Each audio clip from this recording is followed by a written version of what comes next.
Assalamualaikum warahmatullahi wabarakatuh. Ketemu lagi bareng saya Andini Wulandari dalam acara Kapers. Kali ini kita akan membahas tentang komunikasi antar pribadi yang materinya adalah komunikasi nonverbal.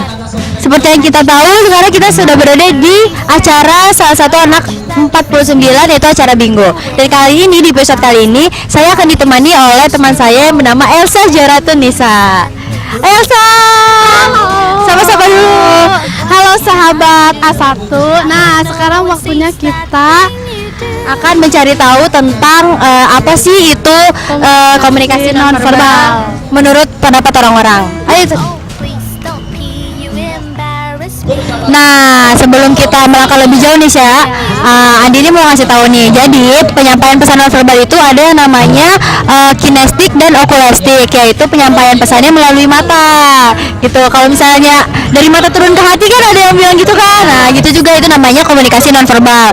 Nah, mungkin buat supaya kita lebih tahu gimana kalau kita nanya ke orang-orang. Yuk, langsung aja kita cus nanyain orang-orang. Yuk.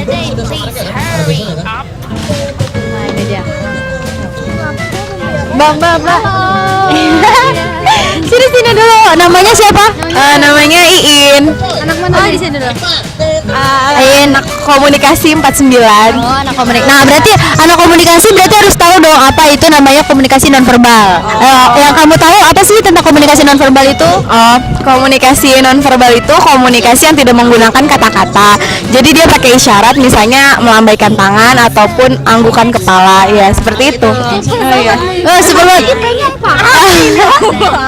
Nah, itu jadi teman-teman semua. Jadi komunikasi nonverbal itu adalah komunikasi dengan menggunakan isyarat, ya kan? Nah, itu kan tadi ya Kak, komunikasi. Sekarang kita mencari coba dari orang luar. Ada nggak sih yang tahu apa itu komunikasi nonverbal ya, Sya? Ayo, Sya. Langsung aja ke siapa ya? Coba kita cari dulu. Nah, itu kan tadi kita dari anak komunikasi 49. Nah, sekarang kita tanya sama orang luar nih. Mas, namanya siapa? Dinar, Namanya Dinar. Namanya? Belgia. Ini dari mana nih? Saya dari Dari tadi. tadi. Mas, dari mana? Dari mana? Apanya nih? Kuliahnya apa? Ya, kuliah. Kuliahnya dari kampus sebelah. Oh, kampus sebelah. Nah, apa yang Mas tahu tentang komunikasi nonverbal? Komunikasi nonverbal itu simbol-simbol. Contohnya? Contohnya Oh, lambaikan tangan. apa itu? Lambaikan tangan. Lambaikan tangan. Maksudnya apa? Oh, memanggil gitu misalnya gitu. Oh, gitu. Terus Mas nambahin? Iya, sama kayak dia, lambai tangan gitu. Itu tandanya manggil ke dia. Iya. Oh, gitu ya. Iya, dadah maksudnya gitu kan ya. Udah, makasih ya Mas. Ya. Nah, itu tadi pengertian komunikasi nonverbal menurut orang umum. Nah, sekarang Kita akan bahas apa? Ciri-ciri pesan nonverbal. Nah, itu tadi kan beberapa pengertian dari komunikasi nonverbal.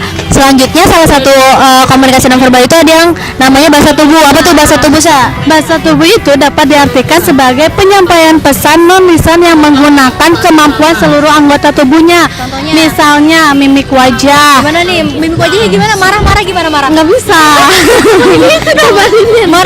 Marah gitu. Iya, terus sedih. Kalau bahagia ini baru. Terus ada gerakan tangan. Ya, contohnya melambaikan. Ya, melambaikan tangan. Terus apa lagi, Din?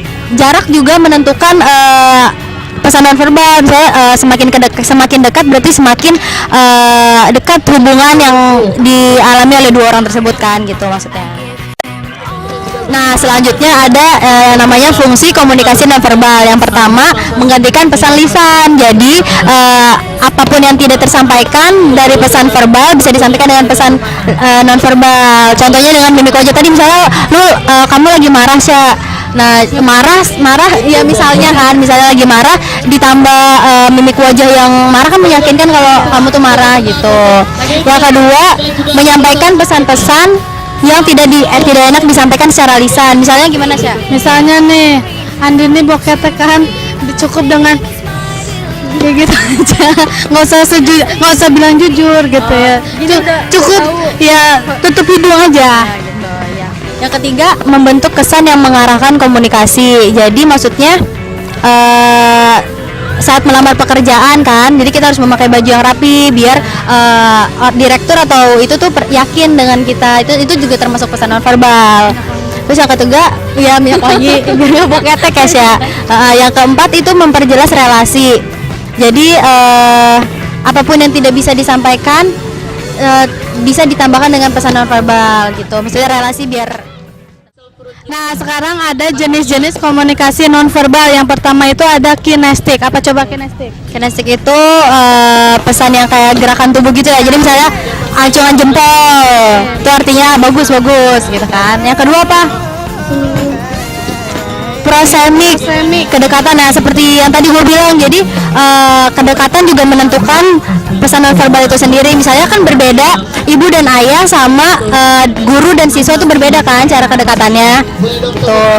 Yang ketiga para language, yaitu seperti hum-humnya sedih sama humnya marah kan beda kan. Hum sedih, marah. Ya udah. Terus sampai lagi ada namanya kebisuan, haptics atau sentuhan, tampilan fisik dan busana, olfaktics, serta okulestik. Nah, itu merupakan jenis komunikasi nonverbal. Nah, selanjutnya kondisi emosional yang bisa tertangkap oleh wajah. Yang pertama, wajah tertarik. Wajah tertarik. Contoh ekspresinya ya, Din. Lo tertarik sama Ipas gimana? Lu ya, pura-pura cowoknya ya. Iya. Wah. Yang kedua gembira. Yeah. Yang ketiga terkejut. Nggak bisa, Din. Gimana? Yang keempat takut. Lalu dulu Takut. Selanjutnya sedih. Yang selanjutnya marah coba. nggak bisa, aku nggak bisa marah. Coba Marah tuh yang pasti mata tuh melotot kalau marah. Kalau jijik tuh pasti agak mengkerut gitu. Apa sih gitu. Nah, jadi pesan nonverbal itu bisa dibentuk juga oleh mata bisa misalnya kayak tadi kan marah melotot, misalnya sedih nangis gitu-gitu tuh bisa namanya juga komunikasi nonverbal. Mungkin itu saja yang dapat Andini sampaikan bersama Elsa. Ketemu lagi nanti di episode selanjutnya masih di Kapers bersama Red Production. Dadah, assalamualaikum warahmatullahi wabarakatuh. Yakinkan dirimu, engkau bisa taklukkan dunia bersama kita. Coba move our feet, never resist or quit. Make some space.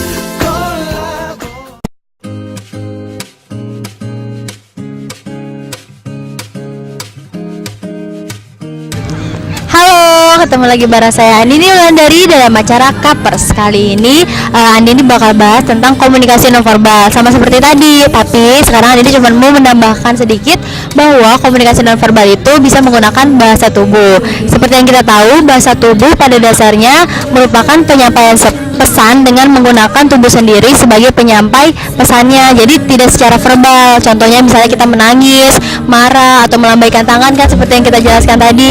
Dan selain itu bahasa tubuh itu bisa menggunakan isyarat, tapi isyarat itu digunakan sebagai proses belajar gitu.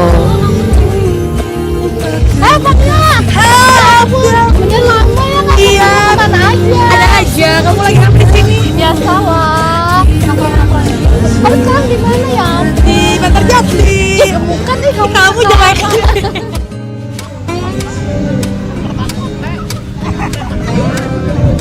Nah, yang tadi merupakan contoh yang namanya dengan sentuhan.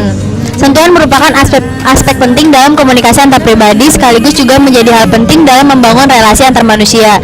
Jadi semakin dekat seseorang berbicara, jadi semakin dekat pula hubungan yang ada antar manusia tersebut.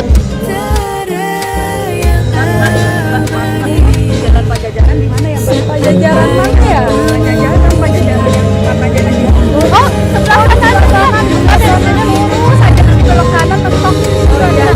Makasih ya, Mbak. Mangga tuh. Kamu kenapa? Mau ngapain? Aja curhat-curhat. Jadi gimana? Apanya? Kamu lagi bangun.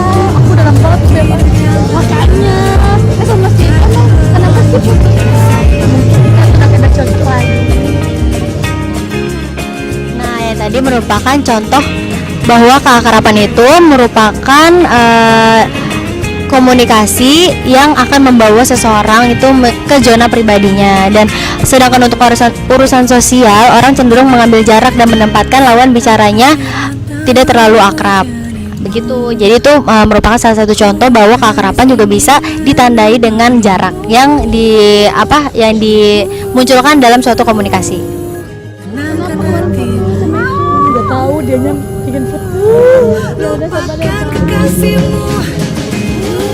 Nah, dari contoh di atas kita bisa mendapatkan persepsi bahwa mereka itu sudah berteman lama, sudah bersahabat kan, sampai curhatnya itu peluk-pelukan gitu. Nah, mungkin itu saja yang dapat Andini sampaikan di episode kali ini, episode tentang komunikasi nonverbal. Akan bertemu lagi bersama Andini ataupun Melanie, masih tetap tentang komunikasi antar pribadi bersama tim Red Bull. Saya Andini dari pamit, dadah.